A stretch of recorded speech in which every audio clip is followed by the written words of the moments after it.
Assalamualaikum warahmatullahi wabarakatuh. Saya Bella Nurhilita dari PBSI kelas A akan mempresentasikan hasil jawaban saya dalam bentuk PPT, yakni pada mata kuliah telaah kurikulum dalam UTS. Dan saya akan memberikan PowerPoint-nya.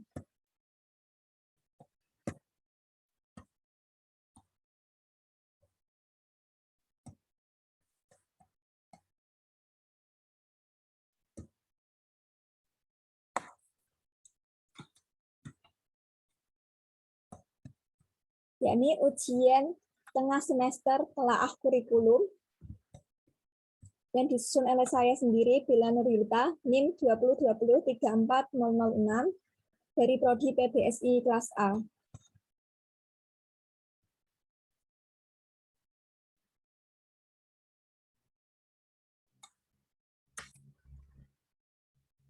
Soal nomor 1.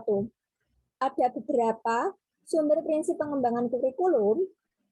Menurut Anda, haruskah semua sumber prinsip itu digunakan ketika sedang mengembangkan kurikulum? Jelaskan.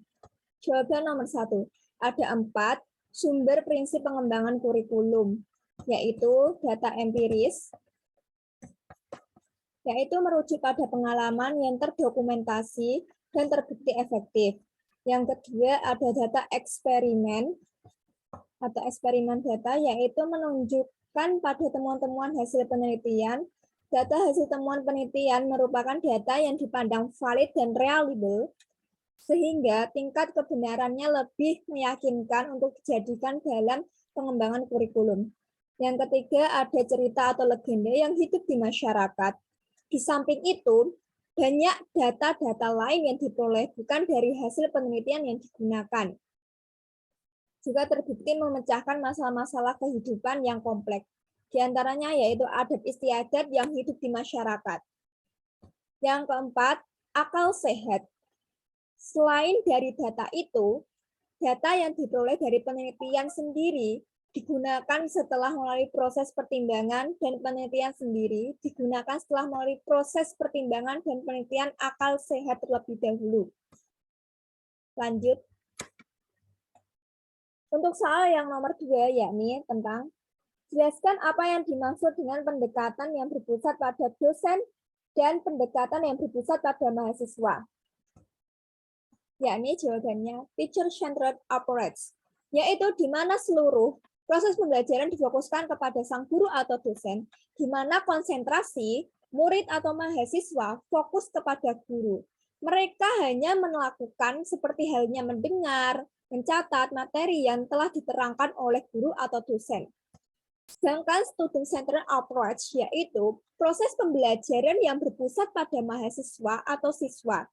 Di dalam pengertian lain, dalam pendekatan ini, para siswa atau mahasiswa justru cenderung harus melakukan menjadi pelaku yang aktif dalam kegiatan belajar tersebut.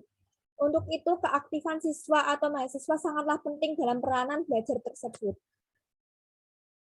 Lanjut. Sebagai contoh ya ini, contoh 1. Penerapan kurikulum di Indonesia yang dulunya siswa SMP yang belajar hanya fokus pada penjelasan dari guru untuk menerima informasi pelajaran dan evaluasi yang sama, dan proses pembelajaran dikendalikan oleh guru secara total. Yang contoh yang kedua yakni penerapan kurikulum di Indonesia yang sekarang, yakni di mana siswa SMA sudah mulai aktif dalam pembelajaran, tidak terlalu fokus pada materi dari guru saja, tapi siswa SMA sudah mampu mulai aktif dalam memecahkan suatu masalah dalam konteks pembelajaran. Untuk mencapai tujuan dan evaluasi, siswa dibebaskan untuk cenderung aktif dan semangat dalam belajar. Lanjut. Soal yang nomor 3, yakni jelaskan mata pelajaran apa saja yang termasuk ke dalam bagian logika, etika, dan estetika dalam kurikulum 2013. Yakni ada A. Logika pada materi pembelajaran matematika, karena kemampuan mencerna memecahkan masalah, memikirkan dan menyusun solusi atau jalan keluar dengan urutan yang logis masuk akal, suku angka, urutan logika, dan keteraturan. B. Etika pada mata pelajaran pendidikan agama dan kewarganegaraan, karena itu berhubungan dengan secara langsung dengan sikap toleransi dan membina akhlak serta budi pekerti luhur. Yang C, estetika, pada mata pelajaran seni budaya dan keterampilan. Karena untuk memberikan pengalaman belajar yang estetik melalui keindahan itu dimaknai. Serta keterampilan akan melatih dan dalam melatih kreativitas yang dikembangkan. Lanjut. Soal nomor 4 ini. Jelaskan apa yang dimaksud dengan fungsi sumatif dan formatif. Yakni, jawabannya yaitu, menurut Scriven tahun 1991, dalam diktat teori praktek evaluasi, program bimbingan dan konseling Aib Budi Rahman 2019, evaluasi formatif adalah suatu evaluasi yang biasanya dilakukan ketika suatu produk atau program tertentu sedang dikembangkan dan biasanya dilakukan lebih dari sekali dengan tujuan untuk melakukan perbaikan. Sedangkan evaluasi sumatif lebih diarahkan untuk menguji efek dari komponen-komponen pendidikan atau pembelajaran terhadap murid-murid, atau dapat juga dikatakan bahwa evaluasi sumatif dirancang untuk mengetahui seberapa jauh kurikulum yang disusun yang telah disusun sebelumnya memberikan hasil pada siswa, antara siswa lain mencakup aspek kognitif, afektif, dan psikomotor. Lanjutan sebagai contoh, yakni pada siswa SMP dalam kurikulum mata pelajaran seni lukis diberikan materinya dan seorang guru mencontohkan bagaimana cara menggambar atau melukis sebuah seni menjadi estetik.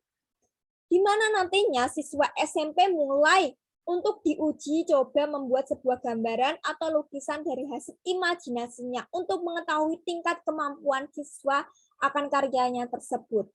Hal tersebut perlu untuk ditampilkan pada siswa SMP sebagai pengantar dan bekal untuk siswa nantinya dalam pembelajaran. Lanjut. Yakni soal nomor 5. Agar kurikulum yang dihasilkan bisa berguna dan bermanfaat untuk individu, masyarakat, dan kemajuan, prinsip pengembangan kurikulum manakah yang harus dipenuhi? Jelaskan alasannya beserta contoh penerapan dalam pengembangan kurikulum 2013. Jawabannya yaitu, menurut Asep Heri Hernawan, tahun 2002 mengemukakan 5 prinsip pengembangan kurikulum, yaitu 1. Prinsip relevansi. Secara internal bahwa kurikulum memiliki relevansi di antara komponen-komponen kurikulum, yakni ada tujuan, bahan, strategi, organisasi, dan evaluasi. Sedangkan secara eksternal bahwa komponen-komponen tersebut memiliki relevansi dengan tuntutan ilmu pengetahuan dan teknologi. Relevansi epistemologis, tuntutan dan potensi peserta didik, relevansi psikologis, serta tuntutan dan kebutuhan perkembangan masyarakat, relevansi sosiologis. 2, yakni ada prinsip fleksibilitas. Dalam pengembangan kurikulum mengusahakan agar yang dihasilkan memiliki sifat luas, lentur, fleksibel dalam pelaksanaannya. Yang ketiga ada prinsip kontinuitas, yakni adanya kesinambungan dalam kurikulum, baik secara vertikal maupun secara horizontal.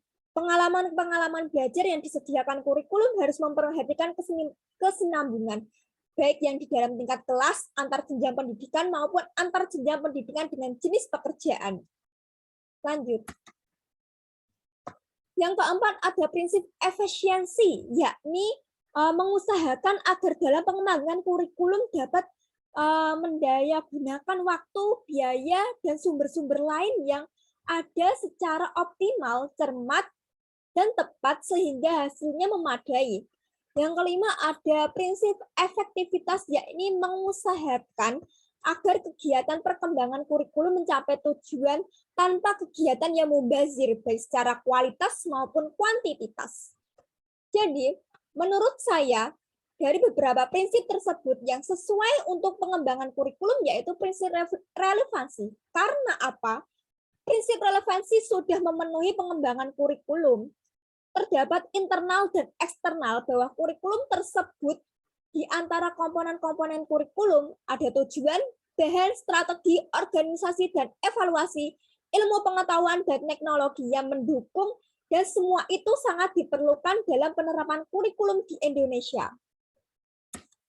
Sebagai contohnya, yakni siswa SMA dilatih bagaimana agar siswa mampu menggunakan berbahasa Indonesia yang baik untuk melakukan tugas wawancara, yakni tugas wawancara observasi lingkungan masyarakat yang berkaitan dengan topik wawancara kerajinan tentang desa setempat. Guna melatih siswa agar lebih aktif, maka dalam proses pengembangannya sebelum ditentukan apa yang menjadi isi model kurikulum, yang bagaimana yang akan digunakan perlu dilakukan studi pendahuluan. Maka dari itu perlu menggunakan berbagai metode dan pendekatan seperti melakukan survei kebutuhan dan tuntutan masyarakat. Itu dia jawaban hasil UTS saya tentang soal-soal tersebut. Kurang lebihnya mohon maaf jika ada kekurangan. Wassalamualaikum warahmatullahi wabarakatuh.